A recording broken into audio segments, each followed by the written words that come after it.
আসসালামু আলাইকুম। আজকে নোয়াখালী আন্দোলনে যে ঢাকা যে নোয়াখালীর কৃতি সন্তানেরা গেছে এবং বিভাগ আন্দোলনের জন্য তারা ঢাকায় সম্পূর্ণভাবে তারা বিভাগ আন্দোলন করে তারা যখন ফেরার সময় কুমিল্লাতে আসে। কুমিল্লাতে আসার পরে কুমিল্লার কয়েকটা ভদ্রলোক তো এদেরকে বলাই যায় না, কারণ কুমিল্লাতে কেন কেন নোয়াখালী আসতে চায় না এবং ফেনী আসতে চায় না, চাঁদপুর এগুলা কেন এদের অন্তর্ভুক্ত হতে চায় না, এটা কিন্তু আপনারা ভালো করে জানেন কেন হতে চায় না।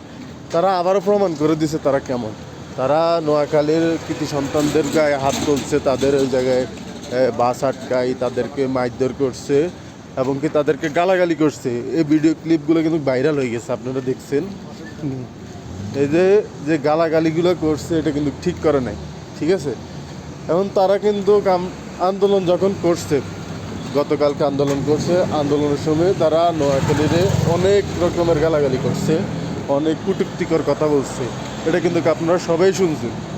কিন্তু আজকে যে আন্দোলন গেছে নোয়াখালী আলারা ঢাকা আন্দোলন করছে, কিন্তু একটা কটূক্তিকর কথা আপনারা কিন্তু শুনেন নাই, ঠিক আছে। একটা কটূক্তিকর কথা শুনেন নাই কুমিল্লাকে নিয়ে। কিন্তু কুমিল্লা কেমন হইতে পারে, কেন এত নিম্নস্তরের লোক হইতে পারে, তারা এত খারাপ লোক হইতে পারে যা মুখে প্রকাশ করার মতো না। এদের মনে করেন পরিচয়টা হেরা দিয়ে দিছে। কেন শেখ হাসিনা কু বলছে, কেন শেখ হাসিনা কুকে দিবে না, এটা তারা প্রমাণ করে দিছে এখন আবার। আর আরেকটা কথা, উপদেষ্টা যারা আছেন আপনারা কিন্তু কুমিল্লার, ঠিক আছে। আপনারা দেখছেন যখন আপনারা ছাত্র আন্দোলন করছেন, আপনাদেরকে কিন্তু পুরা বাংলাদেশ এমনকি বাইরের দেশ সব কিন্তু আপনাদেরকে সাপোর্ট করছে।